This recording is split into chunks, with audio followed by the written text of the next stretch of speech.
नमस्कार।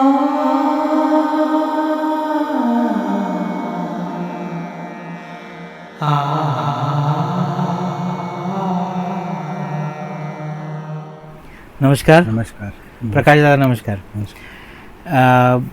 हम नाथ उपनिषद देख रहे हैं, उसमें से प्रश्नोपनिषद, ये उपनिषद का जो भाग है उसके 3 प्रश्न अभी तक हुए हैं और उसके भीतर जितने भी श्लोक हैं वो हुए हैं। तो आज से हम क्या शुरू करने वाले हैं? चौथा प्रश्न और पहला श्लोक लेने वाले हैं। इसके पहले ये शुरू करें मैं आपसे निवेदन करता हूँ कि ये नाथ उपनिषद का जो प्रोग्राम है, बहुत सारे एपिसोड्स, 40 के आसपास एपिसोड्स हुए हैं, तो वो सारे आप देखें। अगर आप नए हैं तो शुरुआत से, सिरे से देखें, और आप रेगुलरली देख रहे हैं तो फिर से बार बार देखें। उसमें से इम्पोर्टेंट जो चीज़ें बताई गई हैं वो भी आप उसको नोट डाउन करें और उसका अभ्यास करें, अध्ययन करें। क्योंकि प्रकाश दादा ने ग्रंथ जो बहुत बड़ा है उसमें से जो जिसको जिस्ट कहते हैं, हर एक श्लोक का निचोड़ कहते हैं, वो निकाल के हमारे सामने प्रस्तुत किया है। और उसके ऊपर नाथ जी जो हमें बताते हैं ज्ञान, वो मैं आपके सामने प्रस्तुत करता हूँ। तो वो सारा एक बहुत ही डिवाइन ज्ञान है, तो उसको बार बार सुने। और आज का एपिसोड तो मैं बहुत एक्साइटेड हूँ, क्योंकि प्रश्नोपनिषद में हम सबको अच्छा लगता है प्रश्न पूछना, उसके आंसर अगर मिलते हैं और उससे अगर हमें संतुष्टि मिलती है तो उसके जैसी कोई और बात नहीं। तो मैं उत्सुक हूँ। प्रश्न चौथा, श्लोक पहला शुरू करते हैं। उसके बाद सौर्यायणी गार्ग्य ने उनसे पूछा, भगवान, इस पुरुष में कौन निद्राधीन होता है, कौन जागृत रहता है, कौन सा देवता सपने देखता है, यह किसका सुख होता है, सही मायने में यह सब कहाँ रहते हैं? नाथ जी कहते हैं, गार्ग्य नामक शिष्य ने गुरु से कुछ प्रश्न किए। इस शरीर में कौन सी शक्ति अपने काम में विश्राम करती है, फिर से काम कैसे शुरू करती है? कौन सी शक्ति अविश्रांत कार्यरत होती है? नींद में मनुष्य सपने देखता है, ये सपने देखने वाला कौन होता है? कौन सी शक्ति सपने दिखाती है? कौन उसका सुख अनुभव करता है? शरीर का संचालन करने वाले सभी देवता कहाँ, कैसे और किस में निवास करते हैं? तो देखिए, शायद इसमें से जो सारे प्रश्न अभी हम लोग सुन रहे हैं वो हम आम इंसान के दिमाग में कभी जहन में नहीं आते हैं, है ना। हमें अभी शाम का खाना क्या बनाना है, या सुबह का खाना नाश्ता क्या बनाना है, या काम पे जाके क्या काम करना है, या किससे क्या बात करनी है, या आराम कैसे करना है, ऐसे सारे क्वेश्चंस होते हैं ना। पैसे कैसे कमाने हैं, या कमाए हुए पैसों का क्या करना है, इन्वेस्टमेंट क्या करना है, बहुत सारी चिंताएं हमारे दिमाग में हर वक्त रहती हैं। अभी ये देखिए, ये जो विद्यार्थी है, जो साधक, उनका शिष्य है, वो कैसे कैसे प्रश्न पूछता है। बड़े ही अद्भुत प्रश्न है ना। ये सामान्य प्रश्न नहीं है। सामान्य इंसान ऐसे प्रश्नों के माध्यम से अपने आप को अपग्रेड कर सकता है ना। तो ये प्रश्नों के उत्तर तो हमें जानने ही है। तो आगे क्या लिखा है? श्लोक दूसरा। हाँ। उस पर ऋषि पिप्पलाद ने कहा कि हे गार्ग्य, जिस प्रकार अस्तंगत होने वाले सूर्य की किरणें इस तेजोमंडल में समा जाती है और जब सूर्य उदीयमान होता है तब सर्वत्र फैल जाती है, इस तरह मन जो परम ईश है उसमें वह सब विलीन होते हैं। इसलिए यह पुरुष न सुनता है, न बोलता है, न देखता है। वह गंध और स्वाद नहीं समझता, ना स्पर्श पहचानता है। वह विसर्जन नहीं करता, कहीं नहीं जाता। ऐसी अवस्था में कहा जाता है कि वह सो गया है। नाथ जी कहते हैं, मन सर्वोपरि है। जैसे संध्या समय में सूर्य ढल जाता है तो उसकी किरणें अपने तेज समेत उसमें विलुप्त होती है, वैसे ही जब मनुष्य निद्राधीन होता है तो उसके ज्ञानेंद्रिय और कर्मेंद्रियों की शक्ति उसके मन में समा जाती है। इस कारण नींद में देखना, बोलना, सूंघना, स्वाद चखना, स्पर्श समझना आदि क्रियाएं नहीं हो सकती। उस समय सभी कार्य शक्तियां मन के अधीन होकर वह शरीर पूर्णतया विश्राम करता है। ऐसी आरोग्यदायी और प्राकृतिक निद्रा से शरीर तरोताजा हो जाता है। सभी ज्ञानेंद्रिय और कर्मेंद्रिय फिर से काम में लग जाते हैं।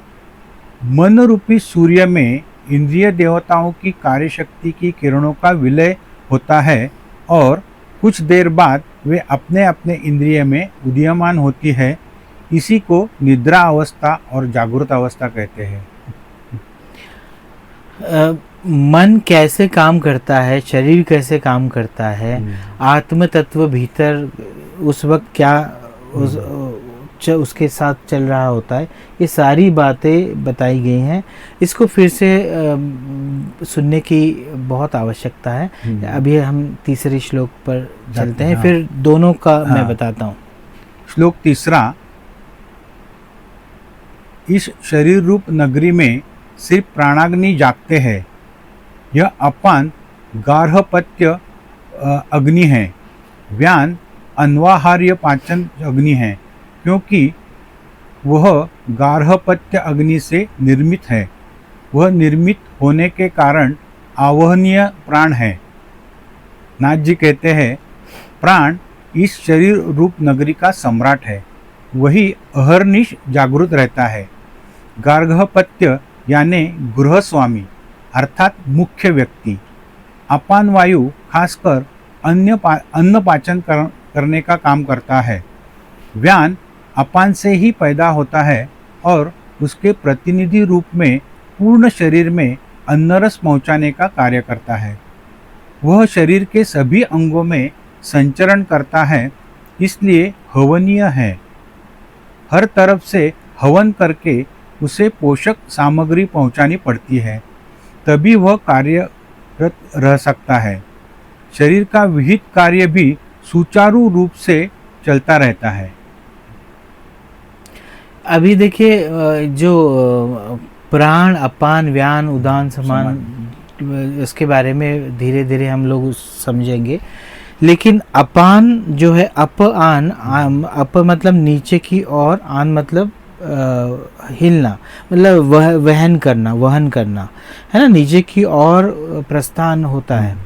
तो ये वायु हमारे शरीर में पचन का काम करता है। जो भी हम खाते हैं, पानी पीते हैं, पानी भी पचना आवश्यक है। पानी भी नहीं पचता है ऐसे कहते हैं ना हम। तो पानी हो या जो भी मुख से शरीर के भीतर जा रहा है, उसका पचन करने के लिए हमारा अपान वायु जो है वो सुदृढ़ होना चाहिए, वो सही तरीके से काम करना चाहिए। और पचन होने के बाद जो रस क्रिएट होते हैं उसमें से, है ना, अपच वाला पार्ट जो है वो शरीर से नीचे अपान वायु ही धकेलता है, और जो रस में परिवर्तित हो गया है उस रस को पहुंचाने के लिए अपान में से ही व्यान बाहर आता है, और उस सारे रस के कुंभ को जैसे भर के अपने हाथ में लिया और शरीर के अलग अलग स्थानों पे जाके उसने वो रस पहुंचाया, है ना। तो ये देखिए क्या साइंटिफिकली बातें बताई है, और क्रिएशन कितना है हम सोच भी नहीं सकते। एक छोटे से मतलब क्या शरीर की वैल्यू है। अगर ये शरीर सिर्फ भौतिक जगत में ही रमा है तो उसकी तो वैसे वैल्यू नहीं है, लेकिन अपने आप को जागृत करने के प्रोसेस में अगर हम लग गए तो समझ लीजिए कि इतनी छोटी छोटी चीज़ें शरीर में हर पल हो रही है। जब हमने पहली सांस ली तब से आखिरी सांस लेने तक शरीर में बहुत सारी व्यवस्थाएं काम कर रही हैं, है ना। शरीर का कण कण हर पल काम कर रहा है।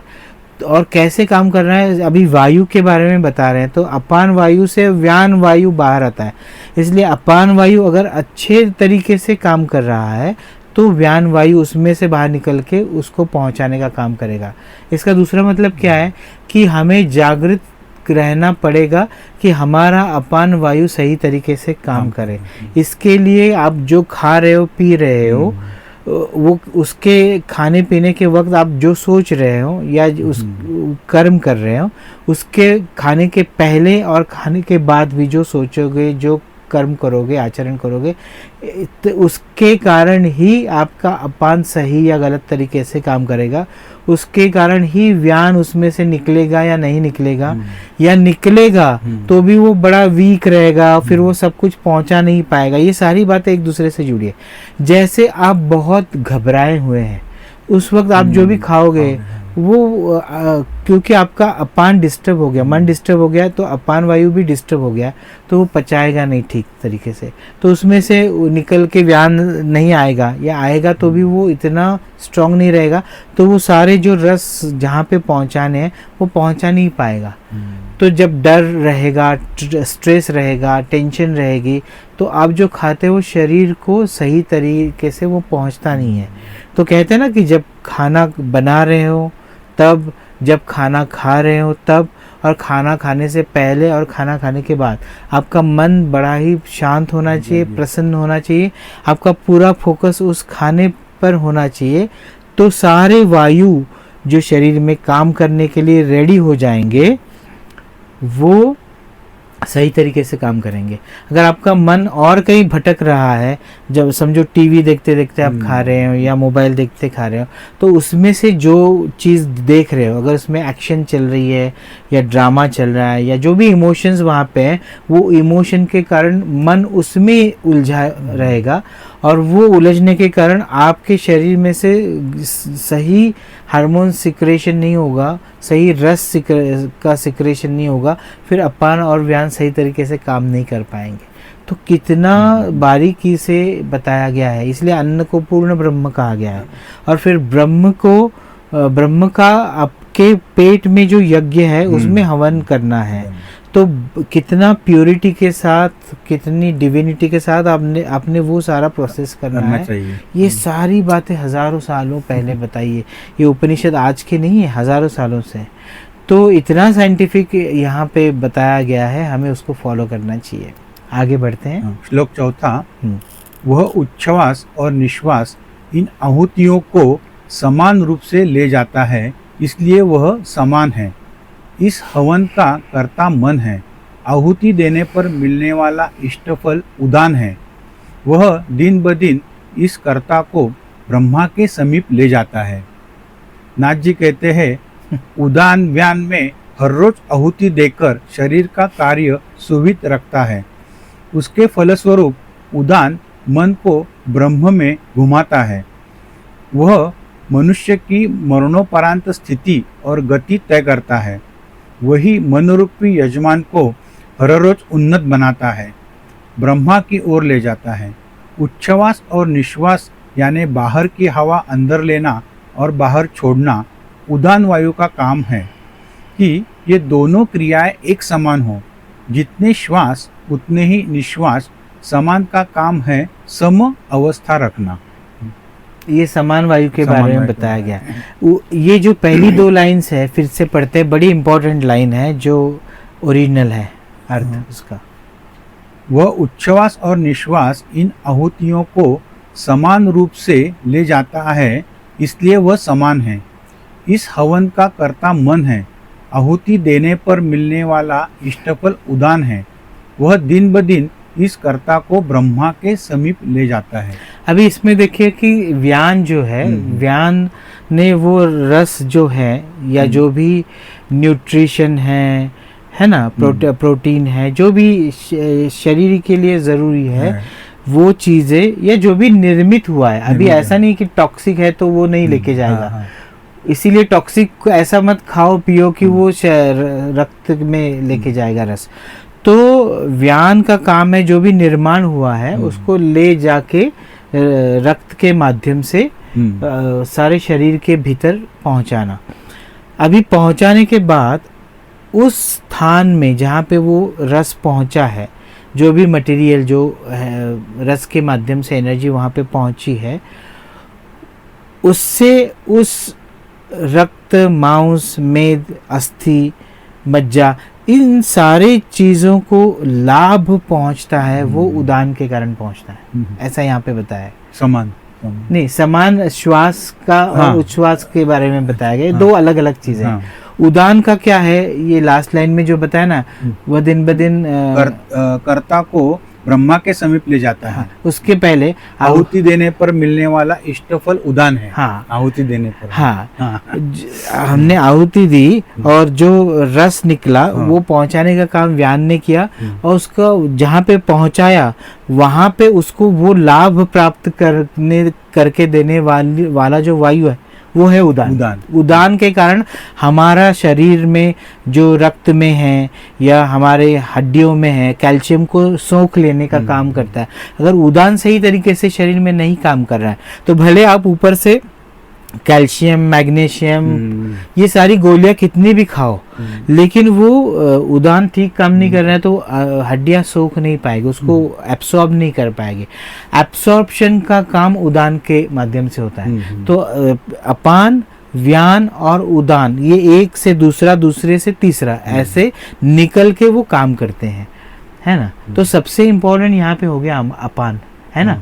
अपान ठीक तरीके से काम करेगा तो उसमें से निकला हुआ व्यान ठीक तरीके से काम करेगा और अगर व्यान ठीक तरीके से काम करके पहुंचाएगा उसको तो उदान वो लाभ देने का काम करेगा, है ना। और उसके बाद आता है समान। तो समान के बारे में यहाँ पे बताया गया कि जितने श्वास अंदर लिए हैं उतने ही उच्छ्वास बाहर छोड़ना वही समान का काम है। अभी देखिए समान मतलब 50-50% हो गया ना, जितना लिया है उतना ही देना है। लेन देन का जो हिसाब है वो परफेक्टली बैलेंस करके 50-50% करना है। अभी देखिए आप सांस गहरी लीजिए, ऐसे हम कहते हैं, मैं बताता हूँ कि सांस अंदर ले तो सांस जितनी पूरा लेना है वो तो नहीं ले सकते, वो भी कम लेते हैं, लेकिन उससे ज्यादा जब छोड़ते हैं तो भुस करके वो पूरी भी नहीं छोड़ते। देखिए आप वो पूरी सांस शरीर से छोड़ना वो हमारा सिस्टम ठीक तरीके से काम नहीं करता क्योंकि समान वहां पे सही तरीके से काम नहीं कर रहा। अपान ही आपका बिगड़ गया है तो व्यान उदान भी बिगड़ गया है तो समान भी बिगड़ेगा। इसीलिए 100% सांस ली है तो 100% उसको बाहर छोड़ना है। इसी प्रक्रिया को प्राणायाम कहा गया है। प्राणों का आयाम मतलब उसको कंट्रोल में रख के प्रैक्टिस सही तरीके से करना। तो हमारे फेफड़े जितना ले रहे हैं उतना दे सके तो उतने मजबूत हैं तभी वो कर सकते हैं। तो समान वायु आपका सही तरीके से काम कर रहा है तो धीरे से दीर्घ श्वसन करें, सांस अंदर ले तो उतना जितना खींच रहे हैं उतने ही कंट्रोल में उसको छोड़ना है। हाँ? जैसे पंपिंग किया छोड़ते किया ऐसा नहीं करना है। जितने स्पीड से पंप इन किया उतने ही स्पीड से पंप आउट करना है। ये समान का काम है। अगर वो नहीं हो रहा है आपका तो देखिए आपका सामान ठीक तरीके से काम नहीं कर रहा है। हमारे यहाँ होता है ना 4 काउंट में सांस लो, 16 काउंट तक उसको होल्ड करो और 8 काउंट में उसको धीरे धीरे छोड़ो। अभी ये क्यों किया गया है? क्योंकि सांस हम जोर से अंदर खींच सकते हैं लेकिन छोड़ते वक्त उसको फास्ट नहीं छोड़ना है, इसलिए उसको डबल किया है 8 लेकिन 8 तक जाते जाते पूरा हमारी सांस फूलती है क्योंकि वो कंट्रोल ही नहीं है। छोड़ने का जो है ना पार्ट वो स्लो होना चाहिए, नहीं तो लंग्स पे प्रेशर आता है ना। लेते वक्त नहीं आता है उतना जितना छोड़ते वक्त आता है। इसीलिए 4 और 8, 4 में लेना है और 8 में छोड़ना है। ये जब बैलेंस होता है तो वो समान वायु आपका सही तरीके से काम करता है। और जब 16 काउंट तक आप उसको होल्ड भी नहीं कर सकते, इसलिए जब छोड़ना है कब छोड़ेंगे और छोड़ दिया तो ये जब बैलेंस होगा कि आराम से 4 कहने तक खींच सकते हैं, 16 तक होल्ड कर सकते हैं और 8 होते होते पूरी तरीके से छोड़ दिया। ये पूरा साइकिल आपका सही जा रहा है तो आपका समान वायु सही तरीके से काम कर रहा है। तो इसको प्रैक्टिस कीजिए, प्रैक्टिस बहुत ज़रूरी है। आगे का श्लोक लेते हैं। श्लोक 5वां।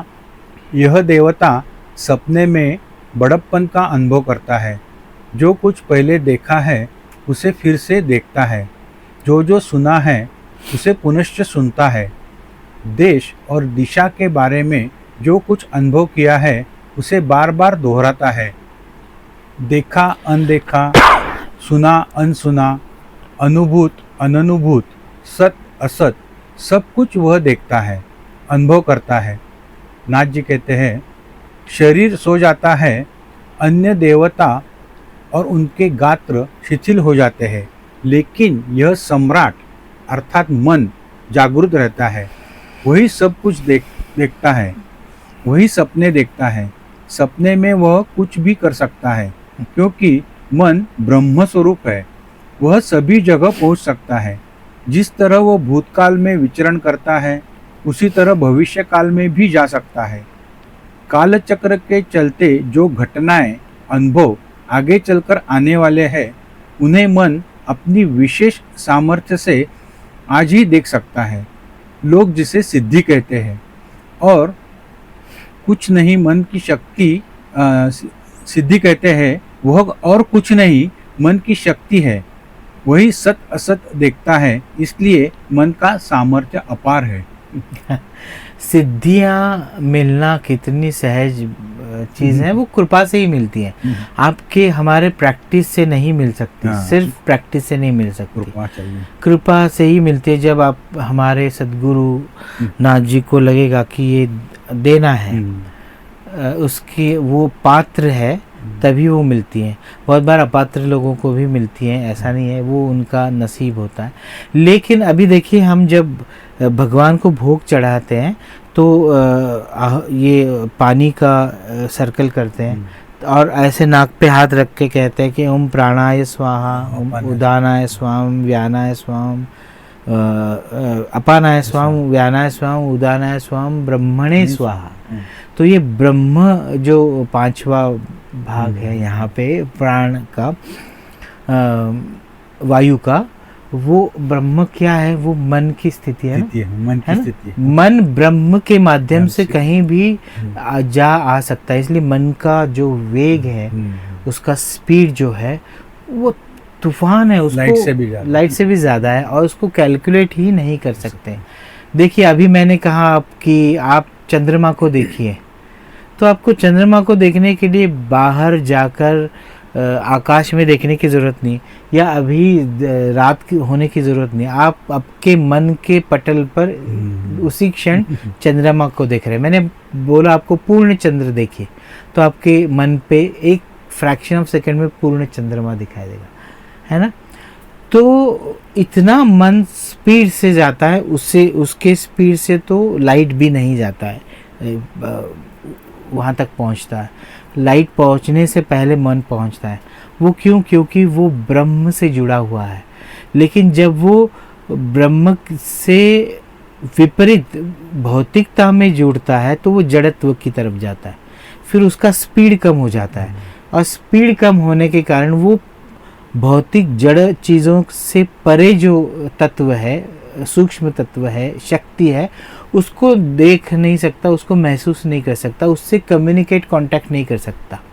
और इसलिए प्रॉब्लम होती है कि आम इंसान को वो सिद्धियां प्राप्त नहीं होती है। उसको चाहिए तो वो मिराकल होना चाहिए, वो सारे मैजिक होने चाहिए, हवा में उड़ना चाहिए, छोटा होना चाहिए, बड़ा होना चाहिए, मतलब एक से मतलब बहुत स्पीड से एक जगह से दूसरी जगह जाना चाहिए, वगैरह वगैरह। जो है वो तभी होगा जब आपका मन सूक्ष्म होगा, अति सूक्ष्म होगा, और जड़त्व से निकलकर बाहर चला जाएगा, उसके परे चला जाएगा। तभी जाके मन ब्रह्म की शक्ति को, उसके ज्ञान को इस्तेमाल कर पाएगा। लेकिन वहाँ भी एक बहुत इम्पॉर्टेंट बात है कि आपका मन क्या कहते हैं उसको, विरक्ति भाव उसके भीतर पैदा होना चाहिए, है ना। वैराग्य भाव उसके भीतर जितना पैदा होगा, उतना वो सारी सिद्धियां अंदर जागृत होंगी। लेकिन जब आप साधना करते हैं, वो सिद्धियां भीतर जागृत होने लगती हैं, तो वो सिद्धियों के पीछे जब मन भागने लगता है, तो आपका बेड़ा गर्क हो गया, समझ लीजिए। फिर आप जड़त्व की ओर ही चलेंगे, क्योंकि आपको कुछ चाहिए, है ना। इंसान को सिद्धियां क्यों चाहिए? क्योंकि उसको हवा से सोना निकालना है, चांदी निकालनी है, हीरे निकालने हैं, है ना, कुछ ऐसा चाहिए जिससे भौतिक जगत के सुख प्राप्त कर सके। मतलब मन तो जड़त्व की ओर निकल पड़ा। तो ये सिद्धि आपको अगर प्राप्त भी हो गई तो कुछ दिनों तक चलेगी, उसके बाद वो लुप्त हो जाएगी। जब तक आपका पुण्य बल है तब तक वो पुण्य के कारण ही आपको वो प्राप्त हो गई है, आपके अच्छे कर्मों के पुण्य के फल के स्वरूप। लेकिन वो जब खत्म हो जाएगा तो वो फिर आप कंगाल हो जाएंगे। तो ये इस बात को आपको समझना पड़ेगा कि इसीलिए कहते हैं कि सिद्धियां जो है वो आपके उत्थान के मार्ग के रोड़े हैं, है ना, वो आपको आगे नहीं बढ़ने देते, क्योंकि फिर वो जड़त्व की ओर ही लेके जाएंगे। आप आग निकालोगे, बर्फ गिराओगे, पानी के सैलाब लेके आओगे, या हम सुनते हैं ना किसी संत ने ऐसा कुछ पाँव जोर से मारा और वहां से पानी निकल आ गया। तो वो तो संत जो थे वो वैराग्य भाव उनके भीतर था, इसलिए वो कर सके, उसमें वो अटके पड़े नहीं। हाँ। यहाँ पे लात मार दी और पानी आ गया तो जगह जगह लात मारते फिर, ऐसा नहीं। जरूरत थी और कृपा थी, इसलिए वो कर पाए। और इसीलिए वो विरक्त भाव में थे, इसलिए अपने लिए उन्होंने कुछ कुआं खोदा है, महल बनाए हैं, ऐसा कुछ नहीं किया। क्योंकि ये करते तो फिर जड़त्व में अटक जाते और फिर वो संत नहीं कहलाते। तो विरक्ति भाव बहुत ज़रूरी है। वैराग्य पूर्ण जीवन जीना, विचार पूर्वक ऐसे जीना बहुत इम्पॉर्टेंट है, नहीं तो वो सिद्धियां नहीं प्राप्त होंगी। और सिद्धियों का विवेक अगर नहीं प्राप्त हुआ तो आप आगे नहीं बढ़ पाओगे। तो इसीलिए ये ब्रह्म जो है, वायु मतलब जो वहन करने वाली शक्ति है, प्राण भी शक्ति है, अपान भी शक्ति है, व्यान भी शक्ति है, उदान भी शक्ति है, और समान भी शक्ति है, और ब्रह्म भी शक्ति है ना। ये सारी शक्तियाँ इसलिए वो दिखाई नहीं देती, उनका कोई रंग नहीं है, आकार नहीं है वो, लेकिन वो भीतर काम कर रही है ना। मैं बात कर रहा हूँ तब भी ये सारे वायु जो है, पंच प्राण कहते हैं, पंच वायु कहते हैं, ये सारे भीतर काम कर रहे हैं। ये काम करना बंद कर देंगे तो मेरा तो ओम फट स्वाहा हो जाएगा। तो आगे बढ़ते हैं। श्लोक 6। यह देवता जब तेज से हार जाता है तब वह सपने नहीं देखता, और उस समय इस शरीर में यह सुख निर्माण होता है। नाथ जी कहते हैं, इच्छा, वासना, विकार, भावना, इन सब का उद्गम स्थल मन ही है। उन्हीं की प्रतिच्छाया सपने में दिखाई देती है। इसलिए सुना अनसुना, देखा अनदेखा, अनुभूत अननुभूत सब कुछ सपने में दिखता है। उस समय उदान की अपेक्षा मन हावी रहता है। लेकिन जब यह देवता यानी मन पराजित होता है, अर्थात उसमें स्थित इच्छा, विकार, वासना पूर्णतः विलुप्त होते हैं, तब वह सपने नहीं देखता। शरीर में रहने वाला उदान जो ब्रह्मा में विलीन हो सकता है, वह अधिक प्रबल होता है और मन हार जाता है। मन की गति और मति के साथ भाग भाग कर शरीर थक जाता है, कई बार शोकाकुल होता है।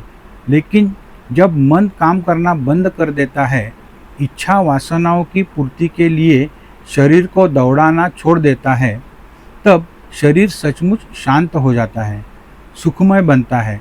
मन को हराना चाहिए, तभी सच्चा सुख मिलेगा। मन की तानाशाही के खिलाफ लड़ना ही होगा, तभी शांति मिलेगी। मन ही हमारा उत्थान करता है, मन ही हमारा दुश्मन है ना। मन ही नरक ले जा सकता है या मन ही स्वर्ग ले जा सकता है। क्यों कहते हैं ऐसा?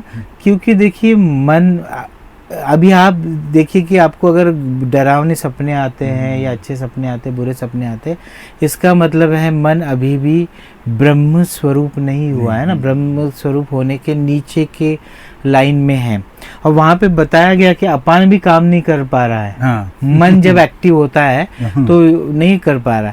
देखिए मन अगर एक्टिव नहीं है तो आपको गाढ़ निद्रा आती है ना। आपका मन वहाँ पे काम नहीं कर रहा है तो ये सारे वायु सही तरीके से काम करते हैं और फिर पचन भी होता है, फिर लाभ भी होता है शरीर को। तो मन संतुष्टि के साथ भरा हुआ होना चाहिए जब आप सोने जा रहे हो। या मन संतुष्टि से, वैराग्य से भरा होना चाहिए जब आप साधना करने के लिए बैठ रहे हो, ध्यान लगा रहे हो। ध्यान तभी लगेगा जब मन भटकेगा नहीं। हाँ। मन तभी नहीं भटकेगा जब वो भौतिकता से जुड़ा, जड़त्व से नहीं जुड़ा होगा। जड़त्व से तभी जुड़ेगा जब आपके मन में कोई इच्छाएं, वासनाएं पनप रही हो, तो वो पूर्ण होना चाहिए। एक जगह जब शांति के साथ बैठोगे तो मन तो उछलता रहेगा, क्योंकि उसके भीतर इच्छाएं जो है वो धीरे धीरे बाहर आना शुरू हो जाएगी। फिर विचार के माध्यम से वो सारी इच्छाएं, वो उसके बारे में सोचना शुरू करेगा।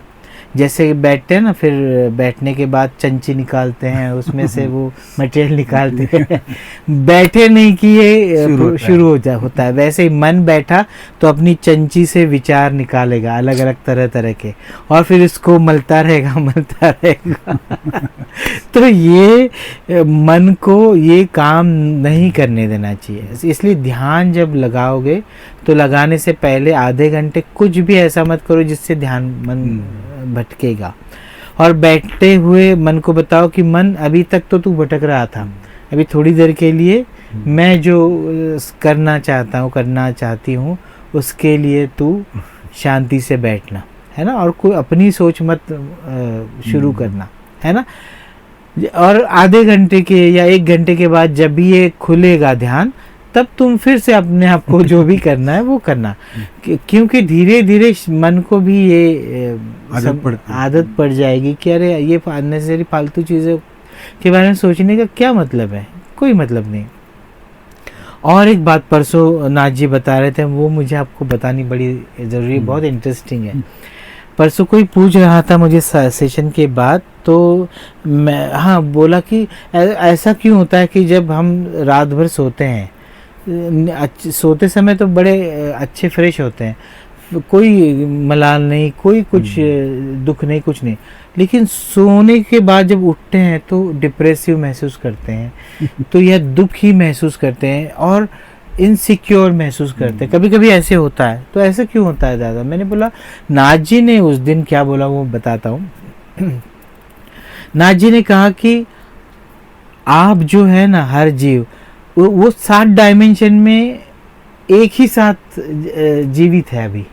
जैसे मैं हूँ तो मैं अलग अलग और 6 डायमेंशंस में एक्टिवली काम कर रहा हूँ, मतलब जीवन जी रहा हूँ। ये समझना बड़ा ही कठिन है, और उसको मानना या उसको उस पे विश्वास करना, एक्सेप्ट करना बड़ा ही मुश्किल है। लेकिन वो जो नाजी ने कहा, बड़ी इंटरेस्टिंग बात है कि हम जब जीवन जीना शुरू करते हैं तो अपने साथ और 6 जगह एक्टिवली काम कर रहे हैं, और हर डायमेंशन का समय अलग है, हर डायमेंशन के समय का स्पीड अलग है, और अलग अलग तरीके से हम जीवन जी रहे हैं। सेम जीवन नहीं जी रहे, लेकिन हम एक दूसरे से कनेक्टेड हैं। तो कभी कभी ऐसे होता है कि जब हमारा माइंड यहाँ पे वीक रहता है, तो वो माइंड से जो निगेटिविटी है वो अगर वहाँ से बहुत ज़ोर से बह रही है तो बहते हुए हम तक पहुँचती है, और जब आंखें खुलते हो तो समझ में नहीं आता कि अचानक से हमको बटरफ्लाइज पेट में हो रहे हैं, है ना, भय लग रहा है, चिंताएं हो रही है। वो क्यों हो रहा है? क्योंकि वो हम ही है जो दूसरे डायमेंशन में है, वो वहाँ से हम तक वो पहुँच गया। जैसे अभी वायु की बात करें तो उसका काम क्या है? एक जगह से दूसरी जगह पे वहन करना। तो वो डायमेंशन से हमारे यहाँ आ रहा है। अगर ये कभी कभी हम पता नहीं क्यों खुश हो रहे हैं, खुश हुए जा रहे हैं, क्योंकि वहाँ के कोई हम जो अस्तित्व में है, वहाँ से कोई आनंद का प्रवाह है, वो हम तक पहुँच गया। लेकिन ये बहुत कम बार होता है। डिप्रेशन, इनसिक्योरिटी, उसका बहाव जो है वो बहुत ज़्यादा फ्लो होता है, क्योंकि वो जड़त्व से भरा है। निगेटिविटी है ना, वो जड़त्व से भरी है, तो उसका प्रवाह जो है वो नीचे की ओर, वीकनेस की तरफ ज़्यादा जा रहा है। तो इसीलिए ध्यान के माध्यम से शील्डिंग होना चाहिए, मन स्ट्रांग होना चाहिए, तो वहाँ तक नहीं पहुँचेगा, है ना। तो ये बातें नाथ जी बता रहे थे, बहुत बड़ी विस्तार से बता रहे थे, लेकिन उसमें मैंने बड़ा संक्षिप्त करके उसको बता दिया। तो अपना माइंड स्ट्रॉन्ग करना है, इसलिए ध्यान करना है, उसको जागृति में रखना है, अच्छा विचार करना है, डिवाइन विचार से रहना है। ये सारा अभ्यास है, अध्ययन है, उसको बार बार उसको सुनना है, करना है, सोचना है, अमल करना है उसके ऊपर। ठीक है, तभी माइंड बहुत स्ट्रॉन्ग होगा और उसमें बहुत सारी जागृति होगी। आखिरी पंक्ति वही है कि मन की तानाशाही के खिलाफ लड़ना ही होगा, तभी शांति मिलेगी। मन तानाशाह कितना है, तो मन अपनी मनमानी करता है ना, अपने गाने में भी है, मन तू अपनी मनमानी करता है, अपनी मनमानी। तो उसको जहाँ पे हो सके, जहाँ पे आपका कोई नुकसान ना हो, ऐसी जगह वो मनमानी करे तो चलेगा। हाँ। उसको वहाँ पे छोड़ दो। लेकिन जहाँ पे नुकसान बहुत हो सकता है आपका या किसी और का, वहाँ पे मन को बड़े क्या कहते हैं उसको, पकड़ के रखो, है ना, कस के पकड़ के रखो। जैसे एक बच्चा है तो माँ उसको लेके जा गई है किसी जगह पे, तो उसकी नज़र रहती कि बच्चा क्या कर रहा है, क्या खेल रहा है। जब तक वो कोई नुकसान नहीं कर रहा है, यहाँ से वहाँ घूम रहा है, कुछ खिलौनों के साथ खेल रहा है, जब मस्ती कर रहा है, लेकिन उससे कोई चीज़ें टूट फूट नहीं रही है, कुछ नुकसान नहीं हो रहा है जिसके घर गई है, वो तब तक वो उसको खेलने देती। लेकिन जिस क्षण उसको लगेगा कि अरे ये नुकसान करने की और बढ़ रहा है, तो उसका हाथ पकड़ के उसको अपनी गोदी में बिठा के रखेगी, फिर उसको बोलेगी कि नहीं, तू यहाँ से नहीं निकलेगा। हाँ, और अगर वो नहीं सुन रहा है तो उसको 2 चमाटे मारेगी, रोएगा तो भी नहीं छोड़ेगी उसको, और फिर उसको बोलेगी कि नहीं, हद में रहो, अपने डिसिप्लिन में रहो, और कोई किसी भी चीज़ का नुकसान नहीं होना चाहिए। सबसे बड़ा नुकसान क्या होता है? मन के माध्यम से हमारे बुद्धियों और हमारे सोच का और हमारे अहंकार का नुकसान करता है मन, है ना, अगर उसको खुला छोड़ दिया है और वो डिसिप्लिन में नहीं है तो इसलिए बहुत डिसिप्लिन ज़रूरी है मन को। आजकल के जो पेरेंटिंग है उसमें कहते हैं कि सब साइकोलॉजिकल, इसमें कहते हैं कि सब खुला छोड़ दो, जिसको जो करना है वो करने दो।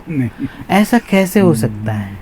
मन को अगर खुला छोड़ दिया है तो वो अच्छी चीज़ों के बदले बुरी चीज़ करने को ही प्रेफरेंस देगा। है ना, क्योंकि उसमें आराम से है, उसको रहना है। तो मन को बहुत डिसिप्लिन में रखना ज़रूरी है। आगे का श्लोक 7वां। हे वत्स, जिस प्रकार पंछी अपने निवास स्थान वाले पेड़ पर ठीक से पहुंच जाते हैं, उसी प्रकार वे सब परमात्मा में वास करते हैं। नाथ जी कहते हैं, पंछी दिन भर दूर दूर तक उड़ान भरते हैं, लेकिन शाम होते ही वो ठीक उसी पेड़ पर पहुंच जाते हैं जहां उनका घोंसला होता है। मानव नामक सजीव भी यही करता है। उसके 5 कर्मेंद्रिय, 5 ज्ञानेंद्रिय, 5 प्राण, मन, बुद्धि और आत्मा, यह सब शरीर में सुखपूर्वक वास करते हैं। जिस तरह पंछी दिन भर इधर उधर घूमकर शाम को फिर अपने घोंसले में लौट आते हैं, वैसे मानव शरीर में रहने वाले सभी तत्व शरीर निद्राधीन होने के बाद अपने अपने मूल तत्व में विलीन हो जाते हैं और उस तत्व से नई शक्ति, उत्साह लेकर लौट आते हैं। शरीर के सभी तत्व अपने मूल निवास स्थान में जाकर कुछ समय तक विश्राम करते हैं और फिर शरीर में आकर काम पर लग जाते हैं।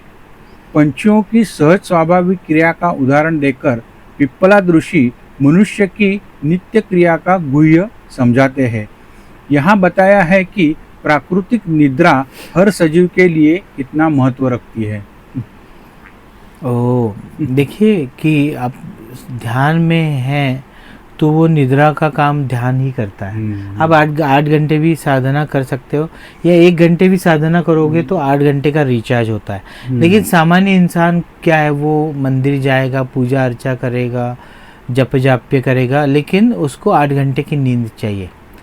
तो वो नींद, अगर अच्छी नींद आनी चाहिए तो आपको बिना टेंशन के ही सोना पड़ेगा, है ना, नहीं तो वो नहीं आएगी नींद अच्छे तरीके से।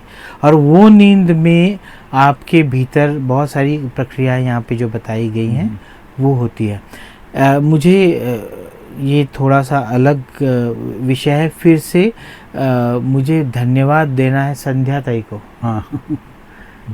प्रकाश दादा की जो बहन है, कितना खूबसूरत उन्होंने ये ट्रांसलेशन किया हिंदी श्लोकों का, बड़े सहज रूप से वो हम सुन रहे हैं, उसको समझ रहे हैं। हिंदी ऐसे मुझे लग रहा है कि हाँ ये तो मैंने सुना है। ये मैं फिर से धन्यवाद देता हूँ संध्या ताई को कि उन्होंने हमारे लिए इतना अच्छा काम किया है। आगे बढ़ते हैं। श्लोक 8वां।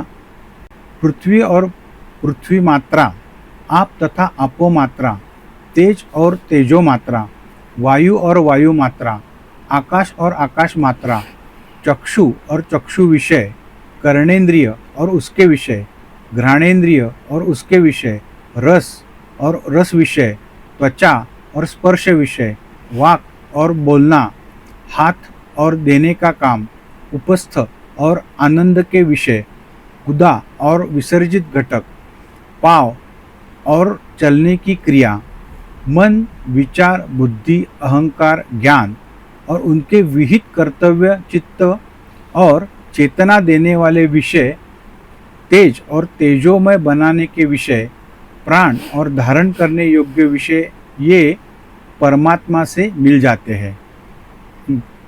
नाथ जी कहते हैं, सृष्टि के पंचमहाभूत सूक्ष्म रूप में 5 ज्ञानेंद्रियों में वास करते हैं और उन्हें कार्यमग्न बनाते हैं।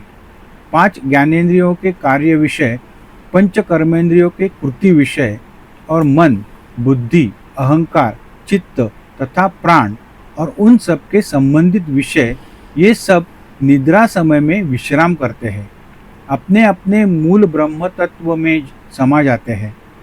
कुछ समय बाद पुनश्च यही शक्ति उत्साह लेकर शरीर में वापस आती है और अपना नियत काम शुरू करते हैं। इसलिए प्राकृतिक निद्रा महत्वपूर्ण और अत्यावश्यक है। अन्य इंद्रियों के साथ मन भी इच्छा, वासना, विकार रहित हो जाता है। अहंकार विलुप्त होता है। बुद्धि अपना काम करना बंद कर देती है। चित्त स्थिर और शांत होता है। प्राण भी चलन वलन का अखंड कार्य रोक देता है। इस कारण स्वाभाविक निद्रा अधिक फलदायी यानी शक्ति और उत्साहवर्धक बन जाती है। निद्रा के बारे में बताया गया है। निद्रा का मतलब क्या है कि जब सभी विषय जो है मन के, उससे हमारा रस कम हो जाता है और कुछ चीज़ों में से तो ख़त्म ही हो जाता है विषयों से, तो फिर निद्रा आती है। मतलब ज्ञान का अभाव, वहाँ पे मन एक्टिव होता ही नहीं और फिर सभी इंद्रियां जो थकी हैं उनको आराम करने के लिए या उन पर जो बहुत ज़ोर हमने दिन भर डाला है उसमें उनको थोड़ा आराम मिले, इसलिए मन भी थकता है। दिन भर विचार करके, अननेसेसरी विचार करके मन थकता है और फिर एक ही चीज़ को अगर बार बार देख रहा है तो उसको नींद आने लगती है ना। नींद मतलब वहाँ पे विषयों के रस का अभाव निर्माण होता है और फिर जब सभी चीज़ों से हमारा मन डिस्कनेक्ट होता है तो भीतर जो है प्रक्रिया आराम से हो जाती है और ऊर्जा फिर से, जैसे बैटरी रिचार्ज होती है, वो रिचार्ज होना शुरू होता है। आप दिन भर गाड़ी को यहाँ से वहाँ घुमा रहे हो और चार्ज कर रहे हो, घुमा रहे हो, चार्ज कर रहे हो, तो वो बैटरी भी कुछ दिनों के बाद बहुत जल्दी ख़राब हो जाएगी। इसलिए थोड़ी देर तक आपने इस्तेमाल किया और बैटरी डिस्चार्ज होने लगी तो उसको रोक दिया, फिर फुल चार्ज कर दी, फिर उसको वैसे ही छोड़ दिया और फिर विहित समय के बाद उसको इस्तेमाल करना शुरू कर दिया। तो ये जैसे हम गाड़ी के बारे में करते हैं वैसे ही शरीर के मन के बारे में होता है। मन अगर सोए नहीं है 1 दिन, 2 दिन, 3 दिन, तो धीरे धीरे इंसान अंदर से पूरा टूटता जाएगा, डिप्रेस होता जाएगा और 7-8 दिन अगर सोए नहीं है तो इंसान मर जाएगा। सोने के मतलब सोएगा नहीं तो वो सारी रिचार्जिंग की प्रोसेस नहीं होगी। इसलिए नींद आवश्यक है, लेकिन नींद आपको ज्ञान नहीं दे सकती। सिर्फ शरीर मन को ताज़ा कर सकती है, लेकिन ध्यान हाँ, आपको ज्ञान दे सकते। ताज़ा तरोताज़ा भी करेगा और ज्ञान भी देगा। तो दोनों में अंतर क्या है ये मैंने बताया। आगे का 8वां श्लोक ना, 9वां श्लोक।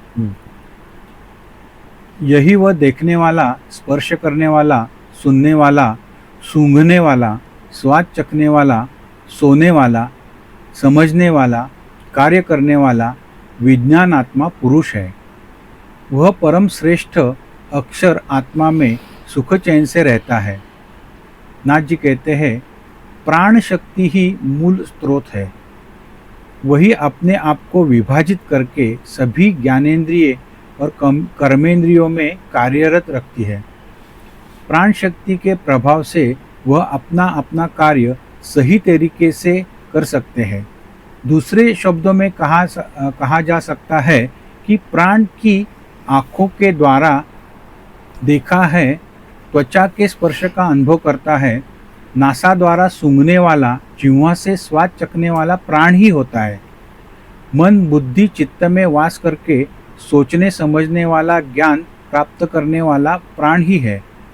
जब तक प्राण सभी इंद्रियों में विचरण करता है, तब तक वे अपने विहित कार्य कर सकते हैं।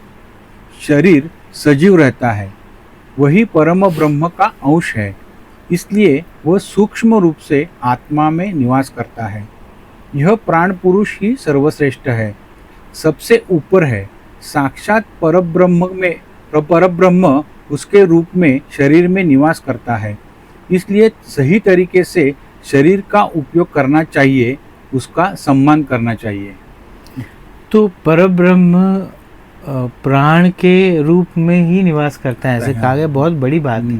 अभी देखिए कि निष्प्राण हो गए, मतलब प्राण निकल गए शरीर से, तो ना किसी चीज़ का स्वाद लगेगा, ना कोई रंग देख पाएंगे, ना किसी चीज़ को छूने से आपको स्पर्श का अनुभव होगा, ना कोई स्मेल आप कर सकते हैं ना, मतलब ना पांचों तत्व जो हैं उसके माध्यम से जो देखना है, वो माध्यम जो है वो है प्राण, है ना।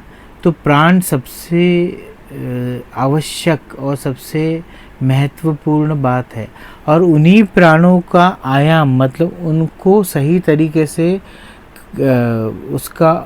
उसको कंट्रोल करना या उसको बढ़ाना, प्राण शक्ति को मजबूत करना, यही बहुत ज़रूरी चीज़ है। तो जैसे हम सूरज के सुबह का जो समय होता है, सूरज उगने के बाद का, तब उसके सामने जब अगर बैठेंगे साधना करने के लिए, सूरज की किरणें आप पर पड़ रही है, तो वो सूरज से आपको एनर्जी मिलेगी, वो प्राण आपके रिचार्ज करेगा। फिर प्राणायाम करोगे तो प्राण रिचार्ज करेगा, फिर ध्यान करोगे तो प्राण रिचार्ज हो जाएंगे, आप सूर्य नमस्कार कर रहे हो तो प्राण रिचार्ज हो जाएंगे, है ना। अच्छी चीज़ें सोच रहे हो, आपकी सोच अच्छी है तो प्राण रिचार्ज होता है। प्राण का रिचार्जर क्या है? अच्छी सोच। और अच्छा रिचार्ज क्या है? डिवाइन सोच। और अच्छा रिचार्ज क्या है? ध्यान। और अच्छा रिचार्ज क्या है? जागृति, है ना। जो जिसके भीतर आत्मज्ञान जागृत हो गया है या हो रहा है, या वो उस दिशा में प्रयास कर रहा है, वो उसके चेहरे पर देखिए कितना एक फ्रेशनेस होता है, वो चेहरा खिला हुआ होता है ना, क्योंकि प्राण वहाँ पे उसको प्राण का प्रकाश उसके भीतर से बाहर उमड़ रहा है। तो प्राण ही सब कुछ है। इसी प्राण ही ब्रह्म है, प्राण ही ब्रह्म है। बहुत ही खूबसूरत बात है। श्लोक 10वां, जो छायाहीन, शरीर विहित, रंग रहित, शुद्ध अक्षर ब्रह्म को पहचानता है, वह परम अक्षर ब्रह्म में विलीन हो जाता है। हे वत्स, वह सर्वज्ञाता बन जाता है। सर्व का अर्थ है ब्रह्म। प्राण सर्वश्रेष्ठ क्यों है, यह यहाँ बताया है। नाथ जी कहते हैं, प्राण सूक्ष्म होकर भी सर्वव्याप्त है। वह निर्गुण, निराकार, रंगहीन है। वह शरीर में वास करता है, लेकिन उसका अपना शरीर नहीं है।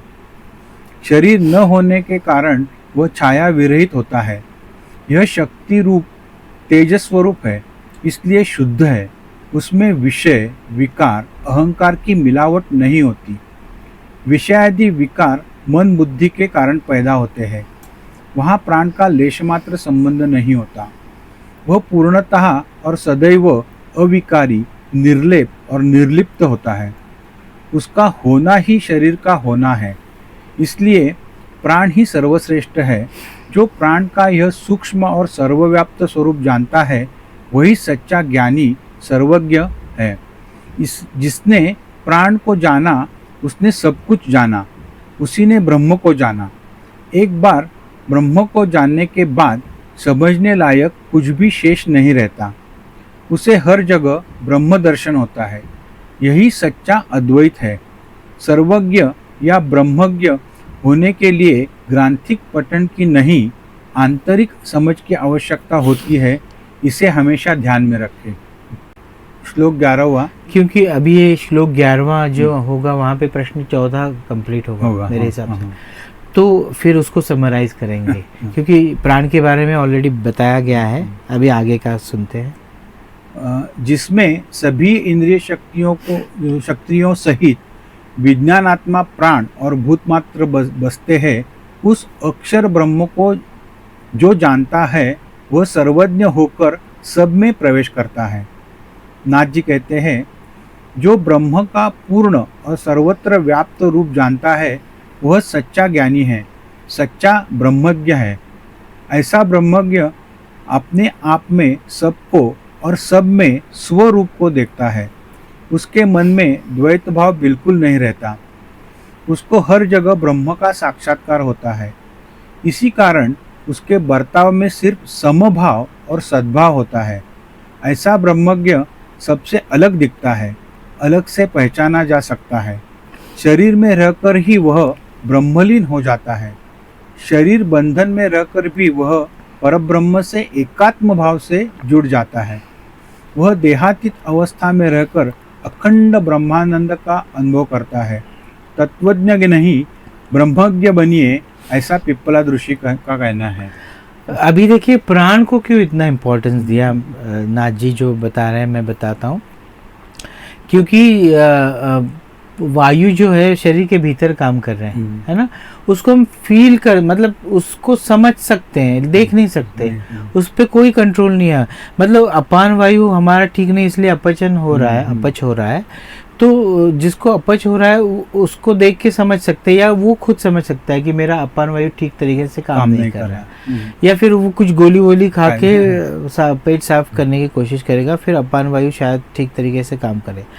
ये सब तो है, वो देखा नहीं जा सकता। उसको किसी भी मॉनिटर से या यंत्र से उसको नहीं देख सकते।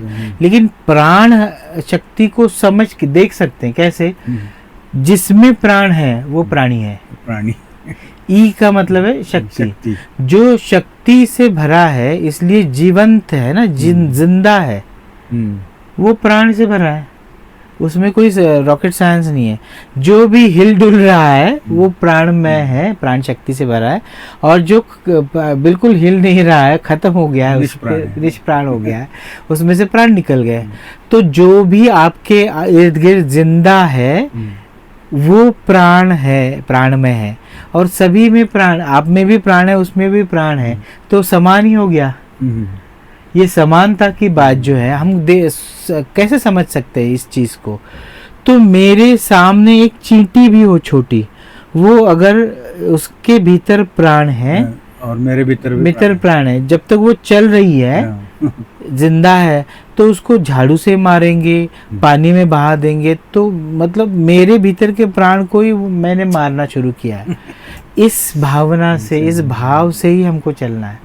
बड़े लोग दुष्ट होते हैं, ऐसे करते हैं ना। बच्चे भी देखो, उनको समझ में बिल्कुल ज्ञान नहीं होता है, तो ऐसे चींटियां देखेंगे तो उस पर पाँव रखेंगे, उसको मारेंगे। या कोई बड़े ही भयंकर चीज़ों से उनको क्लेश देते हैं। तो ये समझना पड़ेगा कि इसमें कोई बहुत आत्मज्ञान होने की ज़रूरत नहीं, एक सिंपल ज्ञान है। जितने भी प्राणी इस धरती पर जिंदा है वो प्राण से भरे हैं इसलिए जिंदा है, और मैं भी जिंदा हूँ इसलिए मैं भी प्राण से भरा हूँ। तो हम में और वो बाकी प्राणियों में क्या समानता है? प्राण ही एक समानता है। प्राण निकल गया तो शरीर का महत्व क्या हो गया? ज़ीरो। सड़ने लगेगा, खराब होने लगेगा, और 2, 5, 10 दिन में तो पूरा तरीके से मिट्टी में मिल जाएगा शरीर, है ना। कितना भी अमीर इंसान हो, कितना भी खूबसूरत इंसान हो, प्राण ही उसकी खूबसूरती है, प्राण ही उसका मूल्य है। वो शरीर से निकल गया तो उसका मूल्य शून्य हो गया। और ये सबके भीतर है, तो वो अमीर है या गरीब है उससे कोई फर्क नहीं पड़ता है, क्योंकि उसके भीतर अमूल्य क्या है? प्राण। वो अपने भीतर वही कोहिनूर हीरा लेके चल रहा है जो आपके भीतर है। बाहर का कपड़ा क्या है, बाहर वो कौन सी गाड़ी इस्तेमाल करता है, या पैदल चलता है या साइकिल से चलता है, वो कोई मायने नहीं रखता है ना। उसमें वो कौन से जाति का है, जाति का क्या मतलब है? कोई निचली जाति या ऊपर की जाति का कहते हैं हम, जो वो तो अज्ञानता का लक्षण है। आत्मा है एक सच्चा हीरा, काया है एक थैली, है ना। हीरे को मत झूठा कहना, थैली देख के मैली। यही बात यहाँ पे है। प्राण का कोहिनूर हीरा हर एक उस शरीर के भीतर है जो जिंदा है ना। और जो मर गया है उसके भीतर से प्राण निकल गया। तब भी हम क्या कहते हैं कि अरे इसके भीतर वो कोहिनूर हीरा था, तो उसका क्रिमेशन हो या उसको अगर ज़मीन में दफनाना हो, तो वो भी हम बड़े प्यार से करते हैं। उसको फूल की माला उस पे चढ़ाते हैं, राम नाम सत्य है कहते हैं, या जो भी है हर एक मज़हब का। और फिर बड़े क्या कहते हैं, रिस्पेक्ट के साथ, सम्मान के साथ उसका दहन करते हैं, और उसके बारे में शोक सभा करते हैं कि अरे बड़ा अच्छा इंसान था, या बड़ी अच्छी वो लड़की थी या फीमेल थी, और उनकी आत्मा को शांति मिले। क्यों? क्योंकि उसमें उसके भीतर प्राण बैठे थे जो साक्षात परम शक्ति को ही रिप्रेजेंट करने वाले हैं। तो प्राण उस चींटी के भीतर भी वो कोहिनूर हीरा है, और वो बड़े हाथी या डायनासोर के भीतर भी वो हीरा है। तो सबका सम्मान करना चाहिए। हाँ, अब आप कहोगे तो वो डायनासोर है, वो तो मुझे आके खा जाएगा। वो तो इतनी तो अक्ल हम में होनी चाहिए कि उसके अंदर वो अक्ल नहीं है कि उसके भीतर वही प्राण है, इसीलिए वो डायनासोर है। लेकिन इसीलिए हम इसको समझ रहे हैं, इसलिए हम इंसान हैं, है ना। तो इसका कोई अहंकार होना नहीं चाहिए, ज्ञान होना चाहिए। और जितना सत्य ज्ञान भीतर जागृत होगा उतनी ही नम्र हम होंगे, क्योंकि हमको समझ में आएगा कि अरे ज्ञान का तो एक छींटा हम पे पड़ गया है, ज्ञान के समुंदर में से एक बूंद हम पे गिरी है। तो हर एक जीव के भीतर वो हीरा है प्राण का। तो मुझे लगता है कि आज हम यहीं पे रुकते हैं। प्रश्न चौथा हमारा पूर्ण हो गया। 11 उसके श्लोक थे, और कितना खूबसूरत 11 श्लोक में इतना डिवाइन ज्ञान उन्होंने हम तक पहुंचाया है। तो मैं नाथ जी का पहले धन्यवाद करता हूं, और प्रकाश दादा आपको भी धन्यवाद देता हूं कि आप इतना खूबसूरत तरीके से उसका निचोड़ हम तक पहुंचाया। आप सभी को फिर से निवेदन है कि बाकी सारे नाथ उपनिषद के एपिसोड्स देखें, लाइक करें और सबको शेयर करें। ये ज्ञान सब तक पहुंचना चाहिए। अलक्ष्य निरंजन परिपूर्ण कल्याणम।